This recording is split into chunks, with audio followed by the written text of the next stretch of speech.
আজকে তৈরি করে দেখাবো হাঁসের ডিমের ঝাল ঝাল ফ্রাই, খেতে কিন্তু অসাধারণ। হ্যালো ভিউয়ার্স, আজকে তৈরি করে দেখাবো হাঁসের ডিমের ঝাল ঝাল ভুনার রেসিপি। তো এখানে কয়েকটা হাঁসের ডিম নিয়ে ভালো করে সিদ্ধ করে ছুলে নিয়ে নিছি। এখন এটাকে ভুনা করব। আর এখানে ফ্রাই প্যানে নিয়ে নিছি তেলটা আমার কিন্তু গরম হয়ে গেছে। এখন ডিমগুলোকে ভেজে নেব। এক চামচ লবণ দিয়ে, এক চামচ হলুদ দিয়ে ডিমগুলো ভাজা হয়ে গেছে। এখন উঠিয়ে নেব।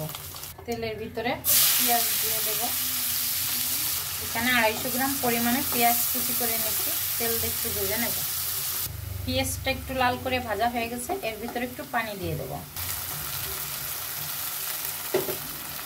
আধা চামচ লবণ দিয়ে দেব, আধা চামচ হলুদ দিয়ে দিলাম, 1 চামচ জিরে বাটা দিয়ে দিলাম, 1 চামচ রসুন বাটা দিয়ে দিলাম, 1 চামচ শুকনো মরিচ বাটা দিয়ে দিলাম, আদা বাটা 1 চামচ দিয়ে দিলাম,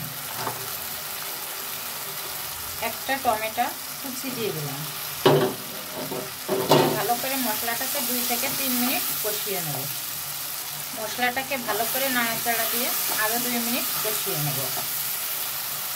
এখানে আরও একটু হালকা পানি দিয়ে মশলাটাকে আরেকটু কষিয়ে নেব। মশলাটাকে 2 ফিরে পানি দিয়ে কষিয়ে নিয়েছি। এখন এর ভিতরে ডিমগুলো দিয়ে দেব। দিয়ে ভালো করে আরও 2 মিনিটের মতো রান্না করে নেব। কোনো পানি দিব না। আর এর সাথে কিন্তু পাতলা ডাউল, খেতে কিন্তু ভাজতে অসাধারণ। ডিমের কিন্তু এখানে আমার ঝাল ঝাল ফ্রাই হাঁসের ডিমটা একটু বেশি করে ঝাল দিয়ে আর এভাবে মশলাটা মাখা মাখা করে রান্না করলে কিন্তু খেতে অনেকটা মজা লাগে। আর এর ভিতরে যদি পানি দিই অনেকটা পানি পানি হয়ে যাবে, ডিমের গায়ে কিন্তু মশলাটা লাগবে না। এভাবে রান্নাটা করলে কিন্তু খেতে খুবই মজাদার।